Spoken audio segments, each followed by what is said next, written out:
আপনারা নিশ্চয় অবগত আছেন, আমাদের ভারতীয় জাতীয় কংগ্রেসের সর্বভারতীয় নেতা, বিরোধী দলপতি রাহুল গান্ধীর বিরুদ্ধে বিজেপির কিছু সংখ্যক সদস্য এবং মন্ত্রী পর্যায়ের লোক কিছুদিন থেকে বিভিন্ন মন্তব্যের মাধ্যমে রাহুল গান্ধীকে প্রাণে মারার হুমকি দিচ্ছেন। কেউ বলছেন রাহুল গান্ধীর জিহ্বা যদি কেউ কেটে নিয়ে দিতে পারে তবে তাকে 11 লক্ষ টাকা দেওয়া হবে। আবার কেউ বলছেন রাহুল গান্ধীর মাথা যদি কেউ কেটে এনে দিতে পারে তাহলে তাকে 30 লক্ষ টাকা দেওয়া হবে। কেউ বলছেন ইন্দিরা গান্ধীর 1984 ইংরেজির 31শে অক্টোবর যেভাবে দেশমাতৃকার জন্য মৃত্যুবরণ করেছিলেন তাকে অতিরঞ্জিত করে হুমকি দেওয়া হচ্ছে রাহুল গান্ধীজিকে, যে ইন্দিরা গান্ধীকে যেভাবে হত্যা করা হয়েছিল ঠিক একইভাবে রাহুল গান্ধীকে হত্যা করা হবে। এই সমস্ত কিছু আমরা দীর্ঘদিন থেকে অনুধাবন করতে পারছি, আমরা শুনতে পাচ্ছি। আজকে সমগ্র আসাম রাজ্যে আমাদের রাজ্যিক সভাপতি ভূপেন বরার নির্দেশক্রমে সমগ্র আসাম রাজ্যের প্রত্যেকটি জেলা কংগ্রেস আজকে এফআইআর আমরা লঞ্চ করছি জেলা কংগ্রেস কমিটির পক্ষ থেকে। এই মুহূর্তে আমরা করিমগঞ্জ জেলা কংগ্রেস কমিটির পক্ষ থেকে এই যারা উক্তি করেছেন রাহুল গান্ধীর বিরুদ্ধে তাদের নাম উল্লেখ করে আমরা এইমাত্র এফআইআর লঞ্চ করে আসলাম।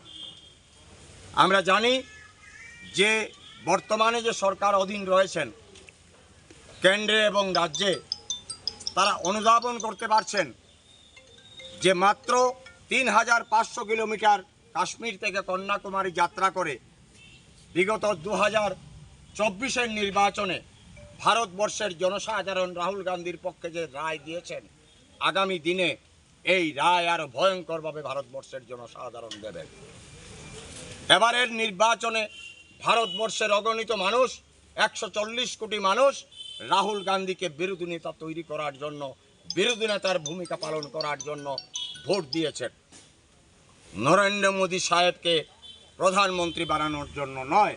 কারণ যদি হতো, বিজেপির স্লোগান ছিল আপকি বার 400 পার, কিন্তু কি হয়েছে আমরা দেখতে পেয়েছি, 240-এর মাথায় এসে ঠেকেছে বিজেপির নাম্বার। পরবর্তীতে নীতিশ কুমার এবং চন্দ্রবাবু নাইডুর এক হাত এক পাও ধরে বর্তমানে সরকার অধীন রয়েছে কেন্দ্রে। কাজেই আজকে এই যে পরিস্থিতির তৈরি করা হচ্ছে, আমরা যারা কংগ্রেসের সৈনিক রাহুল গান্ধীর নেতৃত্বে ভারতবর্ষের মধ্যে আছি, আমরা প্রতিশ্রুতিবদ্ধ, আমরা প্রতিজ্ঞাবদ্ধ। কংগ্রেসের সর্বভারতীয় নেতৃত্ব এই দেশমাতৃকার জন্য একবার নয় বারবার তাদের আত্মাহুতি দিয়েছে। আমরা মনে করি এই ভারতবর্ষে সন্ত্রাসবাদের শুরু হয়েছে 1948 ইংরেজির 30শে জানুয়ারি মহাত্মা গান্ধীকে হত্যা করে। মহাত্মা গান্ধীকে হত্যা করা হয়েছিল 1948 ইংরেজির 30শে জানুয়ারি নাথুরাম গডসে হত্যা করেছিল। এবং সেই নাথুরাম গডসের বাহিনী যারা আজকে শাসন ক্ষমতায় রয়েছে, তারা যদি মনে করে যে মহাত্মা গান্ধী, পরবর্তীতে ইন্দিরাজি, এর পরবর্তীকালে রাজীব গান্ধী, এই সিরিয়াল কিলিং যেটা করা হয়েছে রাজীব গান্ধী পর্যন্ত, আমরা মনে করি এর পেছনে একটা পরিকল্পিত চক্রান্ত ছিল। আজকের এই যে বক্তব্যগুলো থেকে আমরা অনুধাবন করতে পারছি যে এই হত্যার পেছনে পরিকল্পিত চক্রান্ত ছিল। কিন্তু আমরা যারা কংগ্রেস করি, আমরা বদ্ধপরিকর, কারণ ব্রিটিশ সাম্রাজ্যবাদের বিরুদ্ধে আন্দোলন করে এই ভারতবর্ষে স্বাধীন করেছিল এই ভারতীয় জাতীয় কংগ্রেস। কাজেই আজকে আমরা এফআইআর লঞ্চ করেছি। আমরা দেখব পুলিশের পক্ষ থেকে কি অ্যাকশন নেওয়া হয়, এবং এখানে যারা এই উক্তি করেছে তাদেরকে এই করিমগঞ্জ টেনে এনে তাদের বিচার করতে হবে, এই দাবি আজকে আমরা আপনাদের মাধ্যমে রাখছি। এই কথাগুলো বলে এবং আগামী দিনে আরও ভয়াবহ আন্দোলন এই আসাম রাজ্যে এবং করিমগঞ্জে। কাদেরকে অভিযুক্ত করা হয়েছে একটু বলতে পারেন? এই এফআইআর কপি, জি, এই হলো এফআইআর এর কপি। অভিযুক্ত যারা আছেন তারা হলেন